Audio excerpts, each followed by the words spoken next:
escuchan? Nos dio una tarea, ingeniero, de conseguir del sitio de la ASM el código de ética del ingeniero de software. Ok, gracias. Bien. ¿Qué es ese trabajo?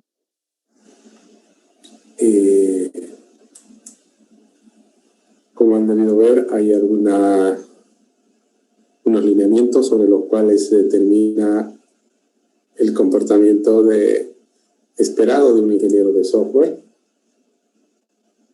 Y sobre eso vamos a ir también comentando algunos puntos adicionales.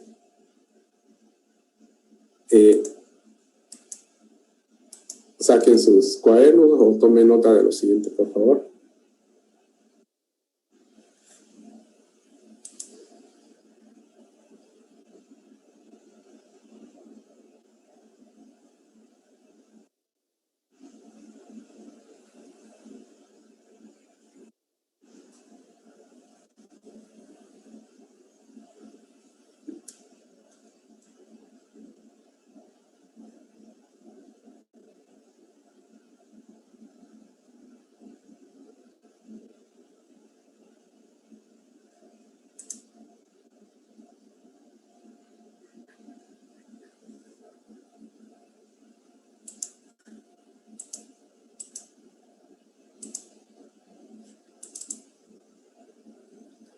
Bien, coloquen como un título lo que está ahí. Se puede la pantalla, ¿no es? Coloquen Introducción a la Ingeniería de Software.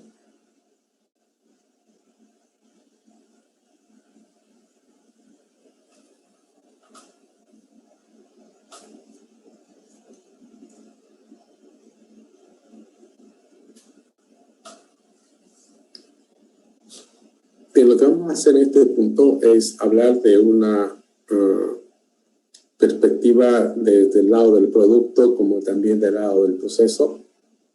En cuanto a lo que viene relacionado sobre el software, hagámoslo inicialmente desde acá, desde el producto. Si yo les preguntara a ustedes cuál es el producto del ingeniero de software, ¿qué responderían?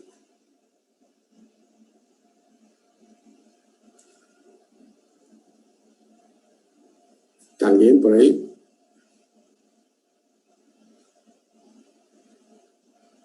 El producto del ingeniero de software, ¿cuál será?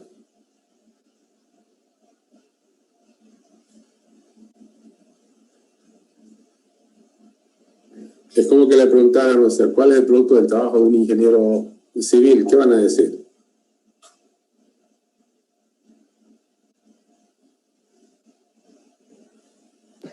Una construcción, en nuestro caso sería un software. Sí, ¿no? Por ahí, pues, ¿no? Sí, se supone que el producto es el resultado de un trabajo. En este caso, un producto esperado en el trabajo que hace un ingeniero de software. Es justamente el software. Sin embargo, para hablar de producto, tendríamos que hablar de algunas características que debería cumplir el software justamente para ser considerado un producto. ¿Ok? Es decir, lo que les voy a comentar son las características que debería tener un software para ser considerado un producto. En primera instancia, decimos un producto debe estar 100% terminado o concluido, debidamente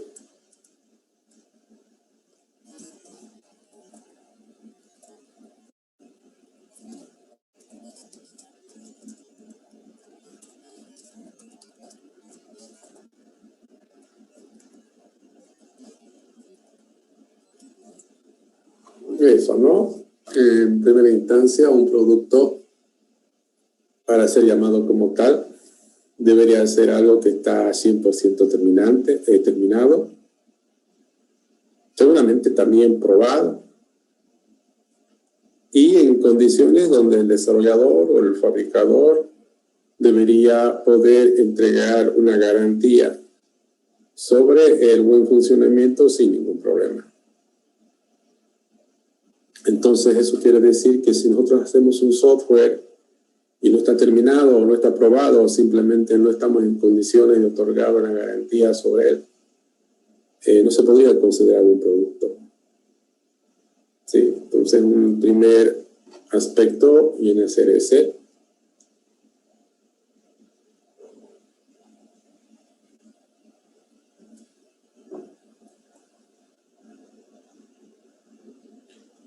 Un segundo aspecto, normalmente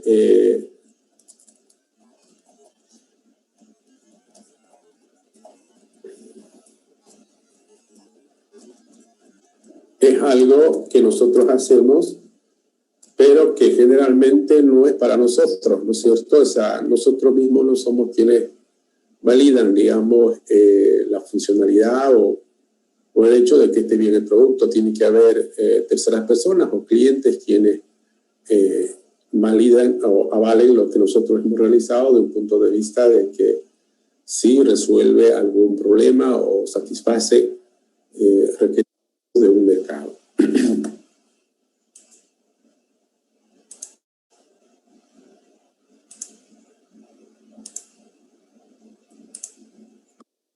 Finalmente, una tercera característica que podríamos mencionar, los productos no son pues únicos en su especie, es decir, siempre van a haber productos iguales o similares. Por lo tanto, el producto que uno hace debería tener ciertas características que le permitan competir. ¿Sí? Es decir, cuando nosotros hacemos un software, deberíamos estar seguros que no es el único producto en su especie y, por lo tanto, deberíamos preocuparnos por asegurarnos que el producto nuestro tenga características que le permiten distinguirse de otros productos similares, lo cual con seguridad le va a permitir tener mejores posibilidades de competir en un mercado dado. Entonces, esos tres puntos, esas tres características deberíamos entender cuando hablamos de un producto en términos generales. Ahora, en el ámbito del software, nosotros tendríamos que, siempre que hagamos un software, asegurarnos que se cumplen con estas tres características que acabamos de mencionar. Ahora vémoslo de esta otra manera. Este producto, el software, y su, llamémoslo así, su fabricante, su desarrollador, es el ingeniero de software. Sabemos que hay gente que desarrolla software y no necesariamente es ingeniero, pero por el momento asumamos que el ingeniero de software es el único responsable de todo lo que tenga que ver con el software. ¿Qué tan importante ustedes creen que es el software en la sociedad actual? ¿O qué tan protagonista vendría a ser el ingeniero de software en una sociedad como la que vivimos? Es decir, ¿será que es un producto esencial, un producto masivo? ¿Será que el ingeniero de software es un protagonista? ¿O cómo lo ven? A ver, cuénteme. Vamos escuchando a alguien. ¿Dónde está José David Ripa? Ingeniero. Vamos encendiendo su cámara, José, vaya comentándome. Bien. ¿No? Vamos comentando sobre cómo lo ve usted, qué tan protagonista es el software, el ingeniero de software en la sociedad actual. Bueno, lo que se puede observar en esta etapa más que nada que vivimos, en el cual un software no se puede automatizar varios de los procesos, pues no facilita nuestro diario vivir. Bueno, a ver, escuchemos a Ángel Jesús. Y lo mismo que diciendo a mi compañero, que nos ayuda, digamos, a automatizar, ¿no? Hartas tareas de diferentes ámbitos, ¿no? Y nos facilita a la toma de decisiones y a la comprensión. Bueno, escuchemos a alguien más por acá. Vamos con Domicelia Díaz.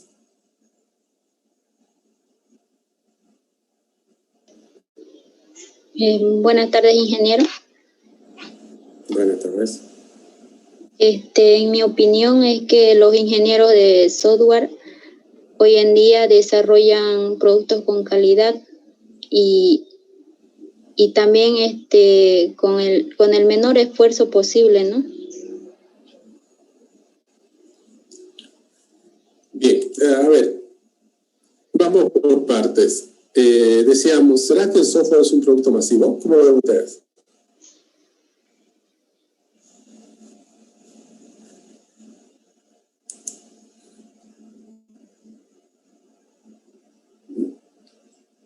Creo que no están con muchas ganas de hablar hoy día, creo, ¿no? A ver, veámoslo así. No sé si han escuchado afirmaciones como estas. Por ejemplo, se dice que en el planeta Tierra existen más computadoras que seres humanos. ¿Será verdad eso o será muy exagerado? Porque si eso fuera cierto, podríamos decir que el software sí es masivo, ¿no? Porque hablar de computadora es hablar de hardware y es hablar de software. Pero ¿será verdad o no será verdad? ¿Cómo lo ven?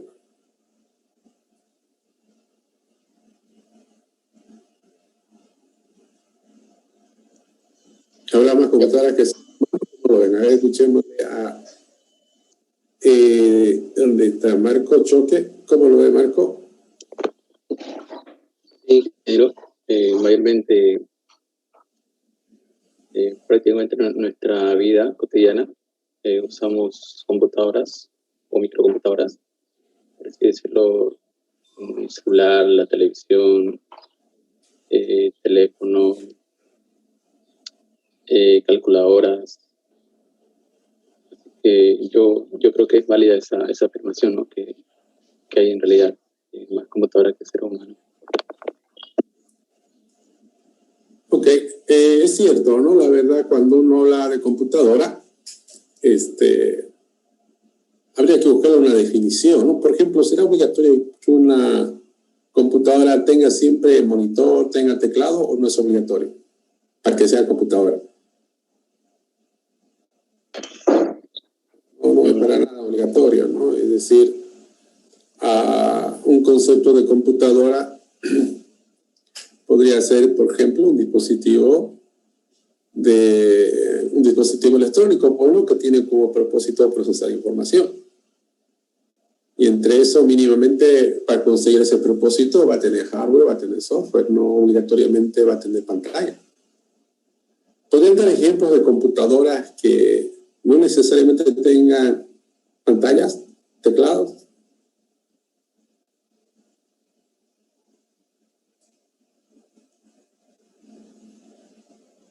¿O no hay? Podría ser, ingeniero, las minas de criptomonedas. A ver, otra idea. Microchips, Un servidor. ¿Qué dice María Elena? un servidor. Servidores, ¿qué más? Por ejemplo, ¿será que hay dispositivos como electrodomésticos que tienen una computadora o no hay?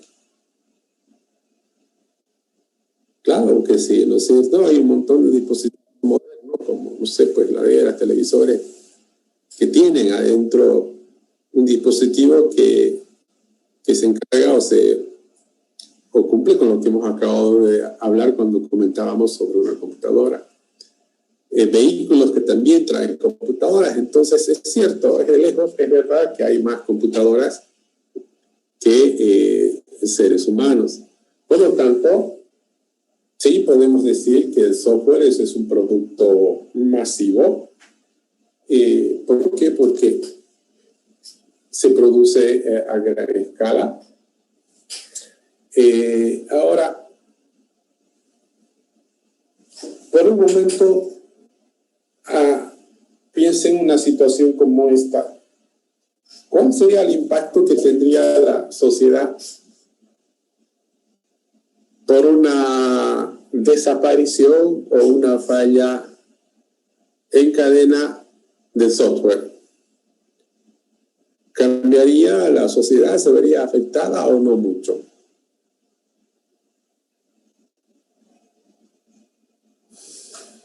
¿Se imaginan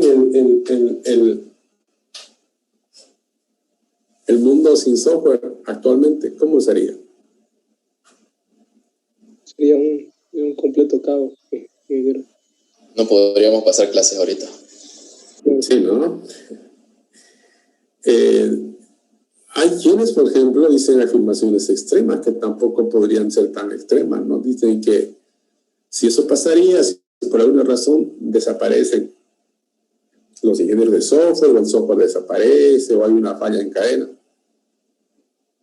sería como el fin del mundo, por lo menos de esta era, ¿no? Porque se convertiría pues en algo caótico, como decían por hace rato. Dado que absolutamente la mayoría, por no decir todas las cosas que se procesan información o se controlan, están siendo justamente guiadas por software. ¿Sí? Desde aspectos académicos, aspectos de negocio, las cosas más complicadas, peligrosas en términos de armamentismo, centrales nucleares, controladoras de tráfico, tanto aéreo como vehicular, etcétera, ¿no? Tantas cosas que son controladas a través del software.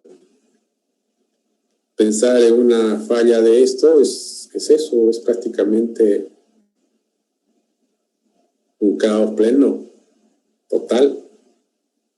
Entonces eso también nos lleva a concluir a otra conclusión, que es el hecho de que estamos seguros que el software es un producto protagonista, básico, esencial en la sociedad actual. ¿Sí? Y más todavía, como decían hace rato, en esta época donde las cosas se han complicado para realizar de forma presencial, toda la tecnología que incluye software ha cobrado mayor importancia, ¿no? Porque hace posible hacer cosas que serían prácticamente imposibles hacerlas sin software. Entonces, sí, el software tiene ese protagonismo fundamental. ¿Y cómo lo ven? ¿Será que esto tiende a crecer en un futuro o a corto tiempo, a mediano plazo?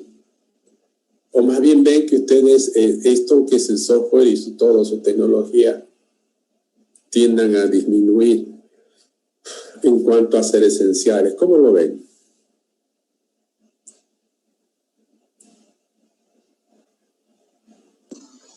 Que va a seguir creciendo. No hay forma de que disminuya. Algunos empleos que todavía están funcionando van a desaparecer y van a ser automatizados. Sí, ¿no? Es como alguien dice por ahí, el software, fíjense, ¿cuántos años de vida tiene el software, más o menos? Y ahora pónganse a pensar, ¿cuánto ha abarcado el software en cuanto a aplicaciones? Donde uno quiera que mire, hay un software. Miran para acá, ya hay software, miran para allá, ya hay software. Es decir, el software prácticamente se ha aplicado en todo.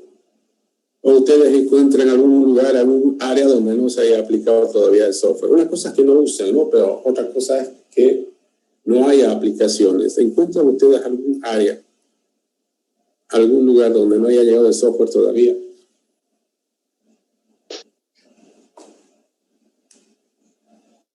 A ver, piense un ratito.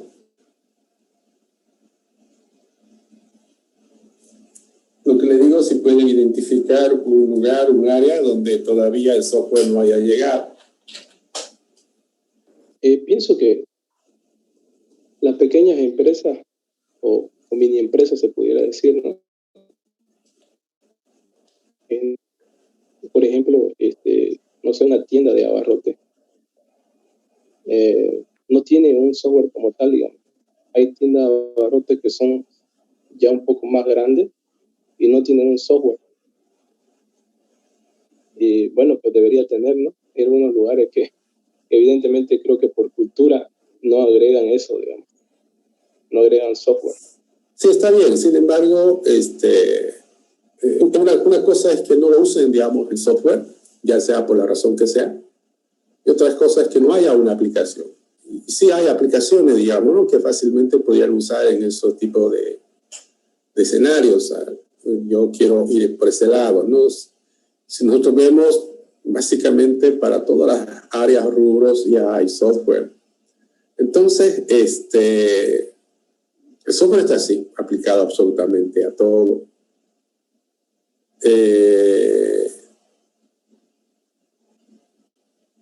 Ustedes, por ejemplo, que están a un semestre de terminar la universidad, seguramente van mirando el mercado, pues, ¿no? Van mirando a ver qué hay para hacer en cuanto a software.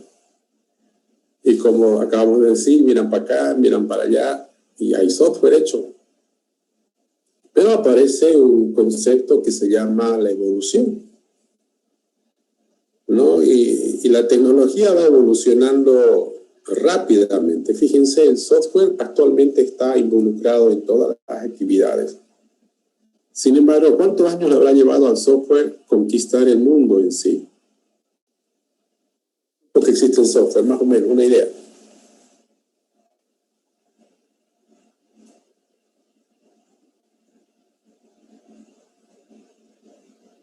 Unos 50 años por ahí. Menos, tal vez.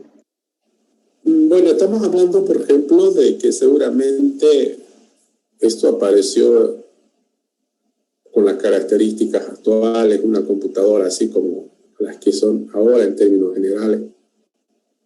Ahí, ¿no? En los años 40, 50. Estamos hablando más o menos de eso, ¿no? De unos 70 años. Y fíjense, 70 años. En 70 años el software está donde está.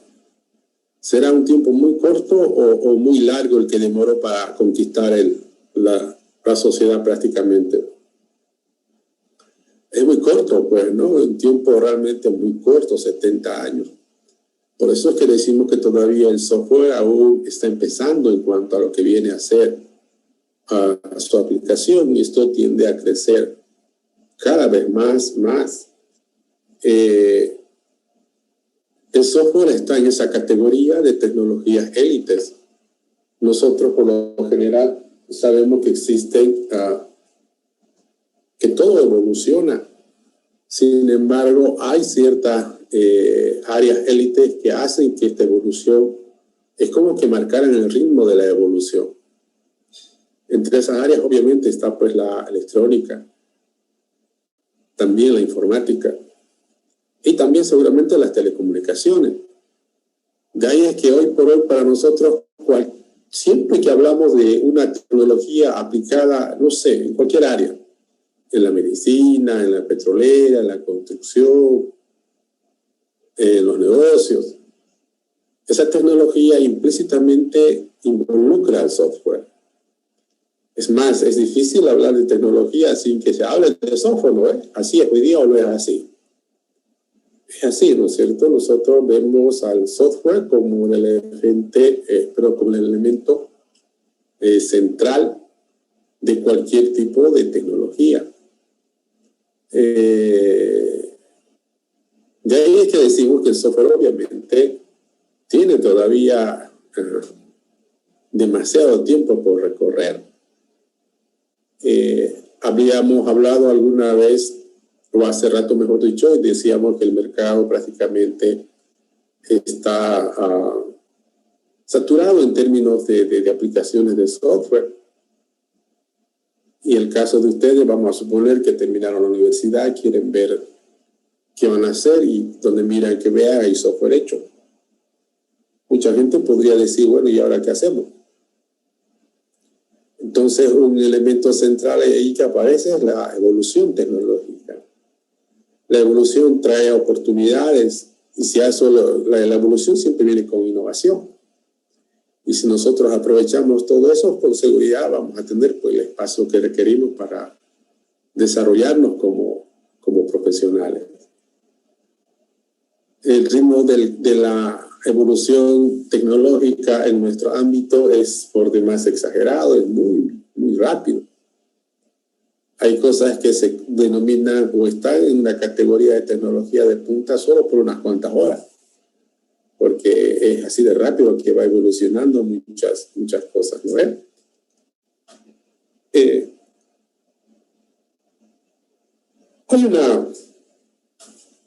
Hay ciertas conclusiones que se han sacado por ahí, como esta, por ejemplo, donde se dice que hay aproximadamente un 70% de toda la información que se genera en la sociedad actual. Y sin embargo, es información que se genera, pero que no está siendo procesada por los software. ¿Será verdad eso o no? Es como que no dirían que de toda la información que se genera, solamente hay un 30% que son procesadas por los software actual. Y hay un 70% que están ahí la información y muy poco se procesa sobre ella. ¿Será verdad eso o no? ¿Cómo lo ven?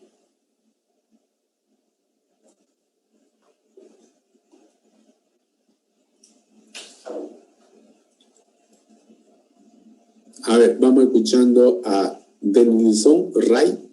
¿Está por ahí? Ingeniero. ¿Qué puede comentar Ray sobre esta afirmación? Que hay un 30% de información que sí se procesa, pero hay un 70% que no se está haciendo mucho. Creo que es 50-50 para mí, según mi opinión. Pero creo que sí hay información que no es procesada. Como por ejemplo, ¿qué información?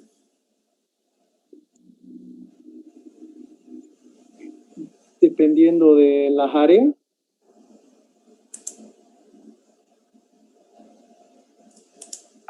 Escuchemos a alguien más. Vamos con Milenka Pérez. ¿Alguna apreciación al respecto? Milenka. Buenas tardes. No entendí muy bien la pregunta, la verdad. Bueno, le decía, ¿cuán de acuerdo usted está en que se diga que actualmente en la sociedad actual que genera el 100% de los datos o la información, solamente un 30% se está procesando con los software actuales convencionales que tenemos y hay un 70% que no? ¿Cómo lo ve? Que sí, que es verdad que no se está haciendo un gran uso de toda esa información. Eso es lo que yo opino. ¿Qué tipo de información es que no se está haciendo uso? Por ejemplo, las redes sociales. Bueno, a ver, escuchemos a un alumno más para cerrar esta parte. Vamos con Cristian Vargas. Sí, buenas tardes, ingeniero. Bueno, yo creo que es más del 30% porque como mencioné hace rato, en las redes sociales, prácticamente todo lo que hacemos, compartimos, decimos o comentamos, damos like, se convierte en un dato y eso se convierte como en una referencia, se almacena.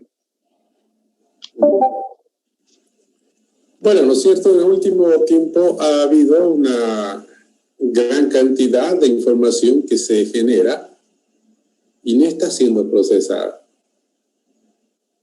como se debería tal vez hacerlo, ¿no? Y ahí aparece un concepto, ¿no?, de lo que viene a ser, y nosotros decimos, por ejemplo, que los sistemas actuales se encargan de procesar solamente la información estructurada. Ciencia de datos, pues. Hay una gran cantidad de información que no se los procesa, y justamente no se los procesa porque no son estructuradas. Y no sé, ¿a qué llamamos estructurado? Por ejemplo, cuando alguien hace un sistema, de lo que sea, ¿no?, de un banco, de una cooperativa, de un colegio, ¿qué es lo que nosotros hacemos? Lo primero que hacemos es obligarle al usuario a introducir información totalmente estructurada. Elaboramos un formulario y el usuario introduce los datos ya totalmente organizados, pues, ¿no?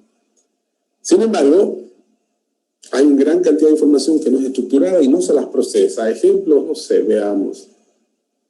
Las conversaciones, los mails, imágenes, fotos, un montón de archivos. Es información que se genera y no se los procesa como tal. Por ejemplo, vemos hoy por hoy casi en todos los lugares cámaras. Estas cámaras lo que hacen obviamente es almacenar, a partir de lo que capturan las cámaras, se almacenan los hechos que pasan en un lugar. Sin embargo, ¿habrá algún software que lo procesa ese video actualmente como lo usamos? No, porque nosotros a lo más que hacemos, almacenamos el video y usamos el video cuando acontece algún hecho, algún incidente. Y luego, de manera manual, secuencial, cada persona va buscando en el video la información que quiere encontrar. Eso es manual. Un proceso lento. Y de hecho lo usamos como una reacción nada más. Ideal fuera que haya un software que evidentemente le esté dando el tratamiento conveniente, pues, ¿no? Y esa información que se captura a través de las cámaras no solamente sirva para servir como prueba de algo, sino también podría servir como prevención de lo que está pasando en tiempo real, sin que haya una persona que tenga que estar examinando las cámaras una por una para ver qué es lo que está aconteciendo. Entonces, ahí está, digamos, el espacio de ustedes en cuanto a protagonismo. Ahí está el 70% de información que hay que empezar a procesar. Y un área que está creciendo terriblemente en el ámbito de procesar o de propósito de procesar este tipo de información es la inteligencia artificial. ¿No es cierto? La inteligencia artificial como mecanismo que nos puede facilitar el procesar información no estructurada. Nosotros podríamos entrenar algún servicio de software basado en IA, por ejemplo, para que en tiempo real analice lo que las cámaras están capturando y a partir de eso nos pueda reportar algún hecho, algún patrón, de acuerdo a los criterios que nosotros vayamos a definir. Y así como eso pasa en el texto, pasa en las imágenes, pasa en los archivos. Es decir, hay mucho por hacer, ¿no es cierto? Y ese, por ejemplo, es el espacio de ustedes. Ustedes como jóvenes, seguramente cada vez que hagan una aplicación, van a tratar de cómo sacar provecho de lo que es la IA en la aplicación que van a desarrollar, porque se entiende que hoy más que nunca es mucho más factible construir aplicaciones basadas en inteligencia artificial. La inteligencia artificial como tal para nada es nueva, o sea, no es nuevita, eso existe desde hace muchísimo tiempo atrás. Sin embargo, es en estos tiempos que han aparecido bastantes infraestructuras para posibilitar la IA. ¿Por qué creen que la IA hoy es factible y no fue tan factible hace unos 10, 20 años atrás, donde ya había computadoras? ¿Qué creen que ha cambiado? Ahora, por ejemplo, uno puede hacer una aplicación de IA y no necesariamente tenemos que ser expertos construyendo los motores de IA o cosas por el estilo. Hoy estamos a un nivel de usar servicios. Lo único que tenemos que hacer es conocer o saber cómo usar estos servicios y cómo aplicarlos o para qué aplicarlos en todo caso. Y nuestro trabajo podría consistir en simplemente conectarnos con los servicios, entrenarlo y ya, toda la infraestructura requerida para que la IA funcione, normalmente nosotros la adquirimos vía estos servicios. Entonces, la pregunta es, ¿qué habrá cambiado? ¿Por qué la IA hoy es más alcanzable que hace años atrás? ¿Alguna idea? Yo creo que sería por la cantidad de datos que se genera, y otra parte sería el poder de procesamiento de cómputo de las computadoras. Bueno, ¿alguien más que quiera comentar? Que también ya hay varias empresas que desarrollan su negocio de ellos, ¿no? Porque ellos venden su servicio. Y es su competencia. Sí, bien, pero, ¿por qué será más fácil ahora que antes hablar de IA? La IA normalmente, para que funcione como tal, entre otras muchas cosas, mínimamente precisa de dos aspectos.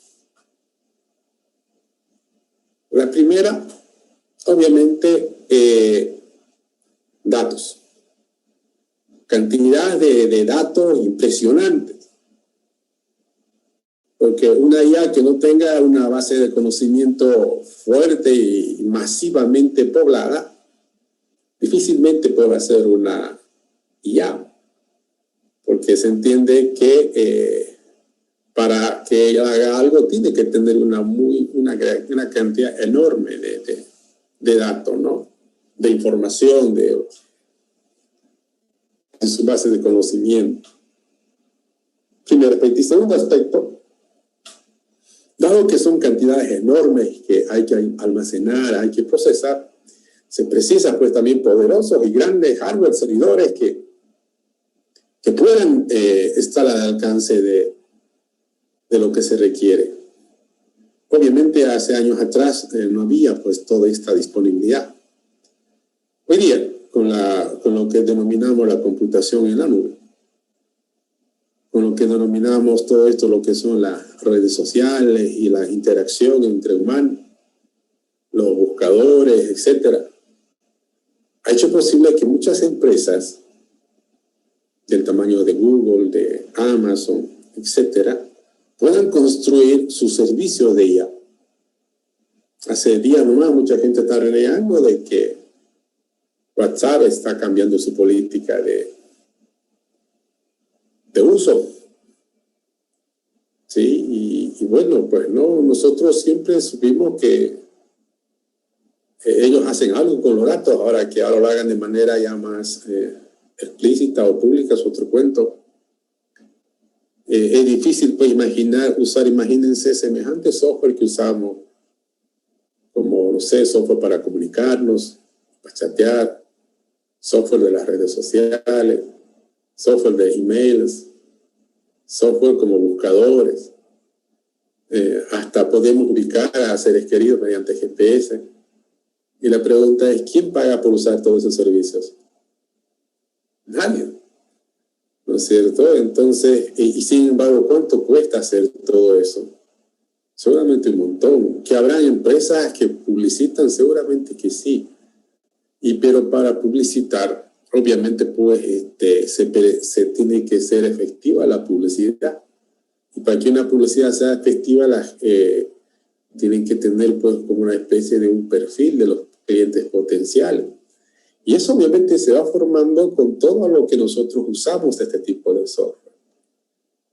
A lo largo de estos años, seguramente cada vez que nosotros usamos algún software, habrá un mínimo aporte a alguna base de conocimiento de algún sistema basado en IA. Y hoy día ya pues, estas empresas están en condiciones de ofrecernos servicios basados en IA. Entonces, eso, entre otras cosas, hace que la IA hoy sea más posible. Además de lo que es la IA, hablamos de otras tecnologías que se pueden considerar de momento, de época, que están emergiendo con mucha fuerza, como viene a ser blockchain, Internet de las Cosas, la ciencia de datos, o Big Data. En fin, todo este tipo de áreas justamente están pensadas en procesar información no estructurada, no convencional.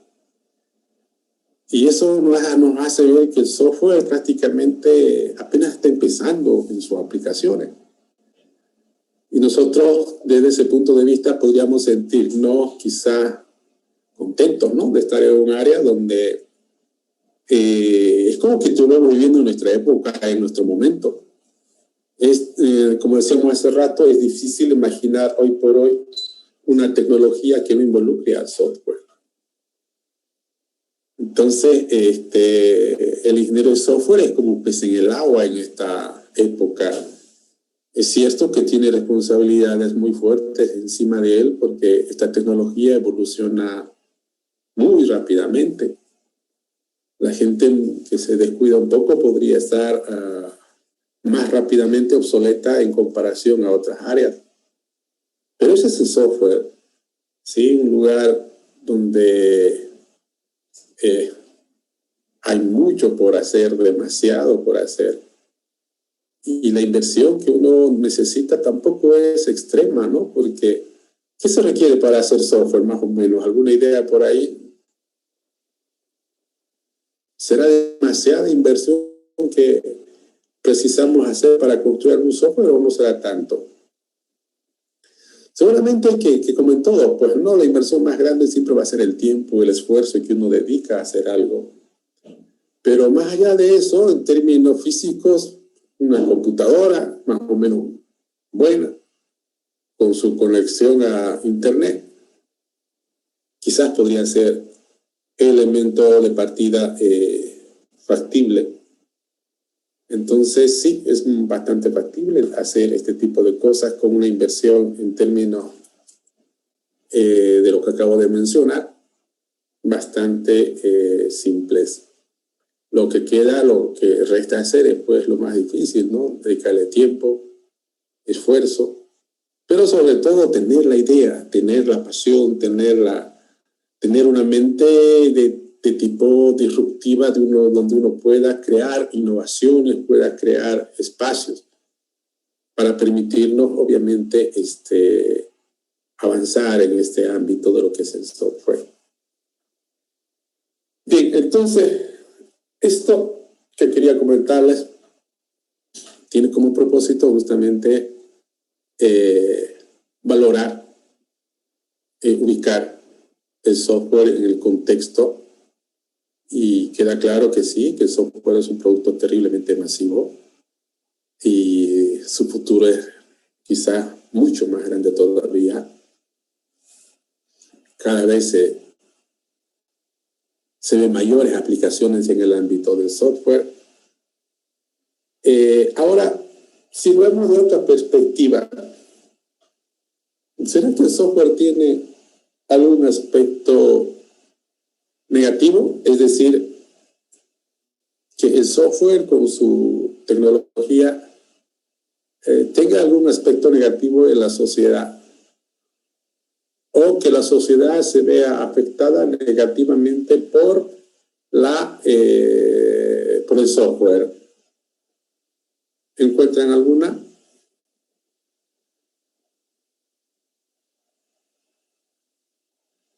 La productividad. Sí, en la productividad humana.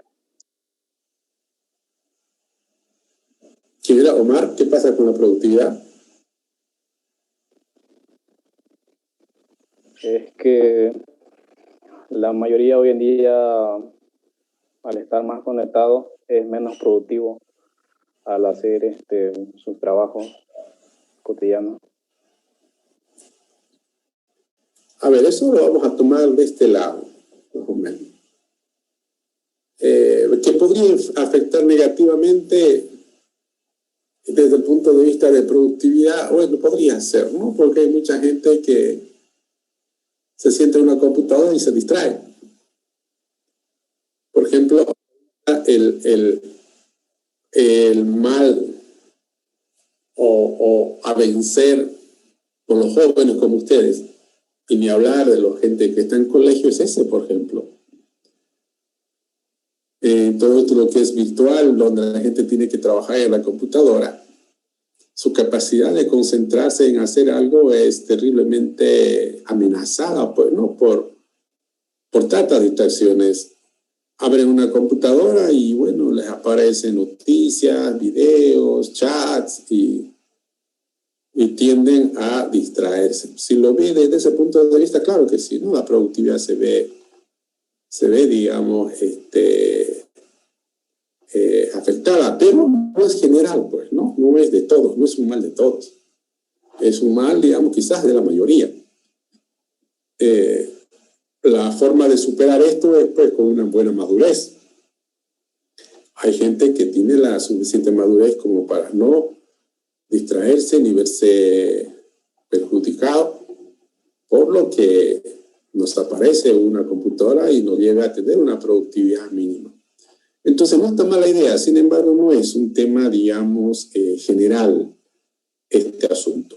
A ver, vamos con otro ejemplo que vean ustedes que podría considerarse como un impacto negativo de la sociedad por el software. Ingeniero, podría ser, no sé si puede ser algo negativo de que hoy en día las máquinas inteligentes son reemplazadas, ¿no? Los humanos son reemplazados por las máquinas inteligentes, por un software. Sí, bueno, eso nosotros lo vemos prácticamente desde siempre, ¿no? Es decir, esto que las máquinas reemplazan al humano no es un acontecimiento nuevo. Esto ha pasado desde siempre. Imagínense, en las primeras épocas del humano, el humano se dedicaba casi en su totalidad al tema de la agricultura. Así era, ¿no? ¿Sí? Todo el mundo era prácticamente eso era la vida. Con la industrialización eso ha tendido a cada vez a reducirse más. Han habido épocas de la industrialización donde la gente hacía manifestaciones porque entraba una máquina y un montón de gente sin trabajo. Y esto pasa y pasó siempre, y inclusive no hace mucho tiempo atrás, en muchos lugares, en muchos países donde Uber llegaba, había la gente que salía y se oponía y marchaba porque consideraban que era una competencia desleal. Y eso ha pasado desde siempre. Sin embargo, también pasa algo interesante. Si bien es cierto, como dicen, deja o cierra determinados negocios, actividades, profesiones. Hay profesiones que van desapareciendo por la aparición de esta tecnología, pero también estas tecnologías crean nuevas profesiones, crean nuevas oportunidades, nuevos oficios.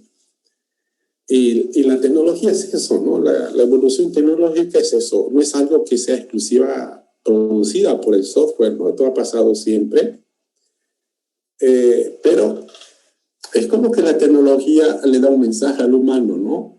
Cuando un humano es reemplazado por una tecnología, es como que la tecnología le dice, mira, lo que vos estás haciendo es muy fácil, yo lo puedo hacer. Comparte de cosas más complicadas, más complejas. el humano se ve justamente desafiado a hacer uso de ese tipo de cosas que aún las computadoras no pueden hacer. Y a su vez eso hace que la tecnología también evolucione más, crezca más. Por lo tanto, sí, es un efecto, pero no es exclusivo del software, ¿no? Es decir, es un efecto básicamente general. Esto siempre ha estado presente. En la época de la industrialización fue terriblemente crítica. Entonces, el humano prácticamente se ha acostumbrado, ¿no?, a hacer lo siguiente. Como en todo, uno inicialmente se resiste, se opone y no puede vencer a algo que está tan ya definido, y lo que queda es, como el dicho dice, unírselo, pues, ¿no? Entonces uno empieza más bien a hacer de esa nueva tecnología, de esa nueva herramienta, su elemento central para hacer y llegar mucho más allá. Entonces no está mala idea, pero también, como hace rato, no es algo exclusivo del software, pero sirve para comentar. Otro punto más que ustedes puedan identificar que podría considerarse así.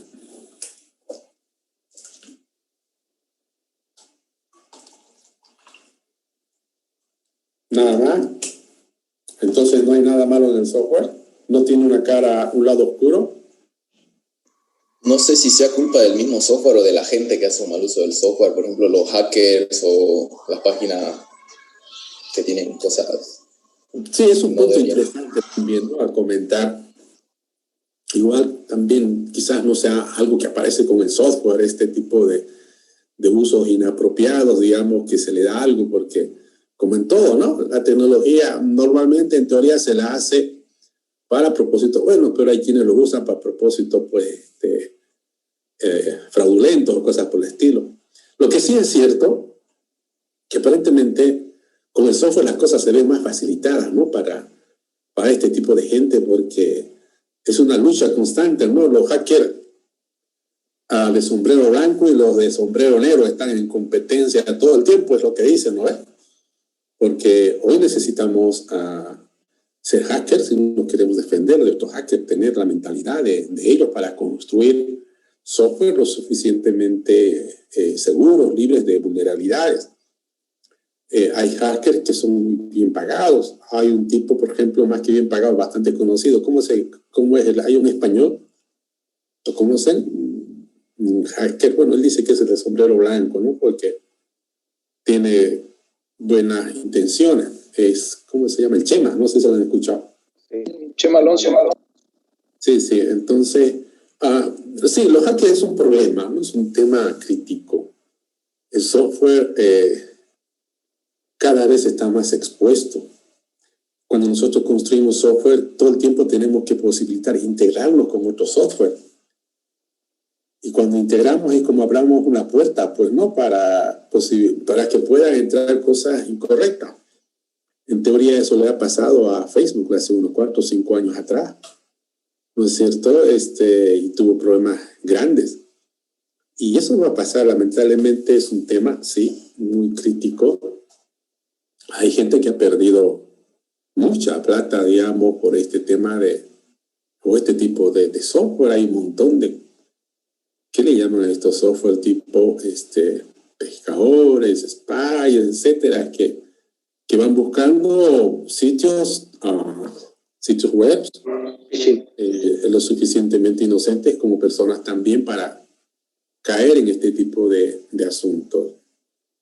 Entonces sí,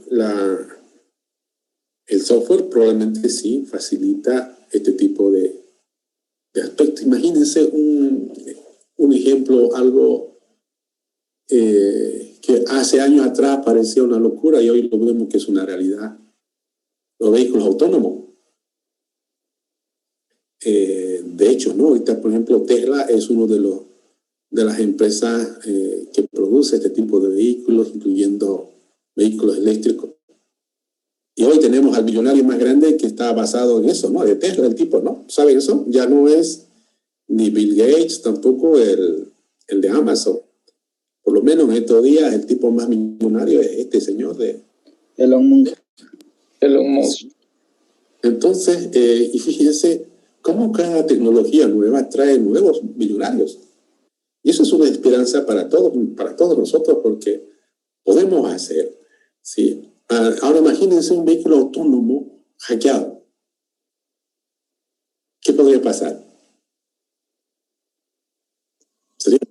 Prácticamente sería un arma para cualquier cosa, ¿no? Es terrible. O sea, un vehículo autónomo tiene hermosos y grandes y espectaculares innovaciones y facilidades, pero que caigan en las manos de gente así como los hackers, ya que estamos pues en serios problemas.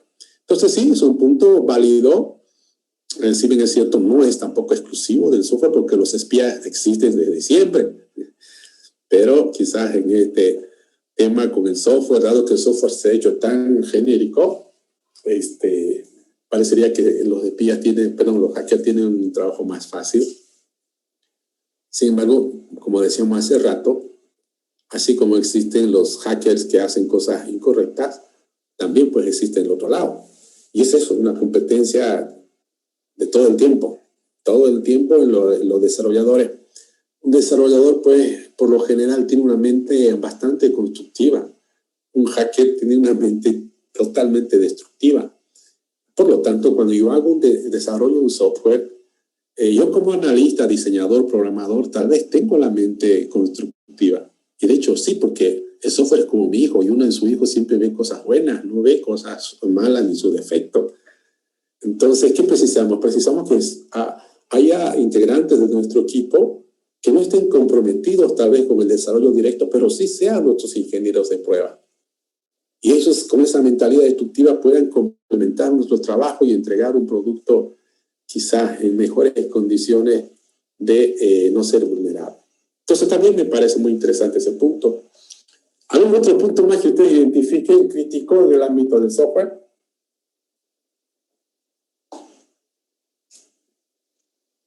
Bueno, ingeniero, por ejemplo, esos software que están en las empresas y ayudan a los que son a la toma de decisiones, que analizan las informaciones y ayudan a las personas, a los administrativos a tomar decisiones. Y lo malo de eso es que ya hay software que también analizan esa información y automáticamente toma decisión el propio software sin consultarlo a los dueños de la empresa, todo eso. Sí, ¿no? Pasa, ¿no? Por ejemplo, hace tiempo atrás han debido escuchar ustedes que había una aplicación basada en IA que lo tildaron de racista. ¿Cómo puede haber una IA racista? Me parece imposible. Sin embargo, analizando, digamos, la base de conocimiento de la IA, la gran cantidad de gente que cargó información, que pobló la base de datos, fue gente, digamos, con características distintas a otro tipo de personas, y de ahí es que de repente el software daba cierto tipo de perfiles también sesgados. Entonces sí existen, ¿no?, esas posibilidades de que los software terminen siendo algo así. Por eso es que la IA precisa, no sé, una gran cantidad de datos. Todo esto es Google, Facebook, WhatsApp y todo lo que nosotros usamos. Nosotros hemos sido como una especie, ¿qué podemos llamar?, de trabajadores de ellos. Hemos poblado, hemos cargado información y ellos saben cómo usarlo, dónde usarlo y para qué usarlo. Y bueno, hoy por hoy tenemos potentes y grandes empresas que nos ofrecen estos servicios. Bien, para terminar esta parte, yo también les voy a comentar algún aspecto que quizás se podría considerar un aspecto quizás, no sé, negativo, peligroso en el ámbito de la sociedad causadas por el software, y eso seguramente tiene que ver con lo que se denomina la privacidad. ¿Cómo ven ustedes la privacidad de los datos o la privacidad en general? ¿Será que la privacidad del humano queda en entredicho, afectada por esta tecnología o no? ¿Cómo lo ven?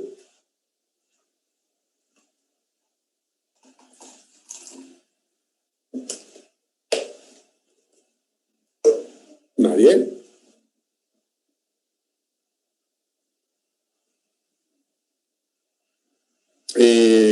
Hablar de privacidad es hablar, pues, de decir que los datos son nuestros y nadie más que de nosotros, y que nadie más sepa nada sobre nosotros. Eso fuera una privacidad total. Sin embargo, hoy por hoy, con los software que usamos, eso no existe. No hay posibilidad de privacidad. Hay alguien siempre, alguien que sabe absolutamente todo lo que él quiera saber a partir de lo que nosotros usamos hoy por hoy como una extensión nuestra de la computadora, los celulares. Hay gente, y es normal, que lo primero que ve en la mañana es una computadora, un celular, lo último que ve es un celular. Entonces, ¿y qué colocamos en el celular? Absolutamente todo. Desde conversaciones, información financiera, información académica, información terriblemente personal. Y alguien gestiona todo eso. Por lo tanto, alguien le da uso, y lo puede dar un uso, y de hecho lo dan. ¿No es cierto? Y se construyen potenciales sistemas basados en IA para darle un uso apropiado a todo ello. Por lo tanto, obviamente queda bastante claro que la privacidad hoy día es prácticamente nula, no existe. Es como alguien dice, si ustedes tienen algún dato, alguna información que no quieren que absolutamente nadie lo sepa, ¿dónde lo almacenarían? Lo mejor sería no almacenarlo. Es mejor porque si no lo eliminas siempre va a quedar en el celular o en la computadora. Eso no se elimina, siempre queda ahí. Eso, ¿no? Si yo quiero algo así, pues no tengo que poner una computadora. Por más que me digan que está cifrado de los dos lados, con 7 llaves, con no sé qué, con no sé cuánto, no hay. No existe. Que es efímero, que dura un ratito, no existe. Si yo realmente quiero tener algo que absolutamente nadie más lo vea ni lo sepa, pues no uso computadora, no lo pongo en la computadora, se queda aquí. Pero bueno, sí, es un tema básico, el tema de la privacidad, es un tema terriblemente crítico. Ahora ya está más explícito todavía con el ejemplo que pusimos hace rato de WhatsApp, donde ya deliberadamente las cosas están tan claras. Y eso siempre pasó, nada más que hoy día de repente ya es más público.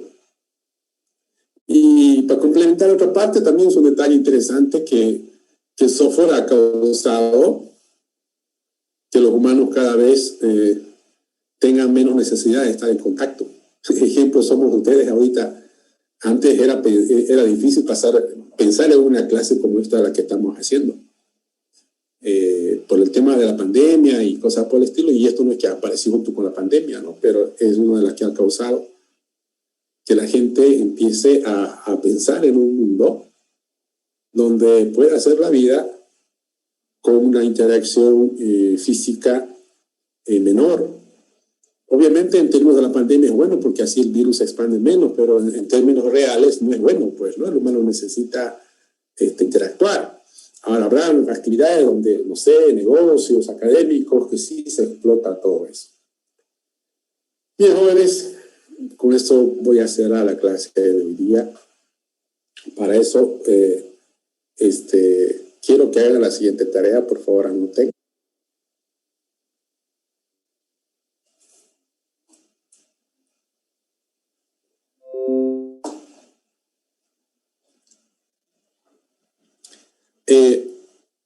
Primero, quiero que me cuenten ustedes desde su punto de vista suyo, obviamente a partir de lo que lean, qué hay en cuanto al software y sus aplicaciones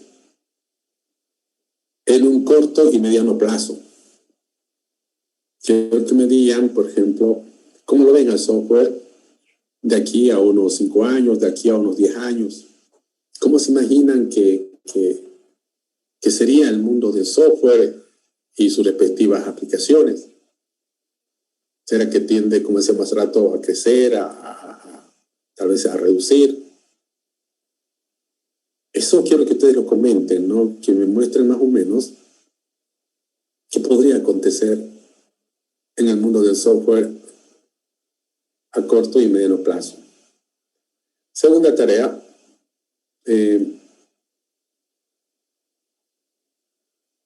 Quiero que puedan ustedes identificar cuáles son las tendencias en cuanto a profesiones. Me refiero, ustedes que están ya a punto de terminar su carrera, ¿qué creen qué tipo de profesionales demandan la sociedad, igual a corto y a mediano plazo? ¿Cuál es el perfil? ¿Qué tipo de gente es la que se está esperando o la que se requiere? Seguramente lo pueden ver desde diferentes perspectivas, ¿no? Económicas, de comodidad, de crecimiento. Pero quiero que me hablen de cuánto o cómo sería o cuáles son las tendencias en todo caso en el ámbito de las profesiones, y vean si esas tendencias aparecen en software. Tal vez van a encontrar unas 5, unas 6, y veamos si en ellas aparecen el software, si el software aparece en todo o solo en una, y veamos cómo vamos nosotros. Esa tarea háganlo, todavía no lo van a subir a la plataforma, yo les voy a decir cuándo lo van a subir, porque luego les voy a dar otra tarea, y luego vaya a ser que las junten las tareas y las suban en una sola vez. ¿Listo? Bien, jóvenes, los voy a dejar y veámonos el día martes, ¿listo? Hasta luego, jóvenes. Hasta luego, ingeniero. Hasta luego, ingeniero. El día martes.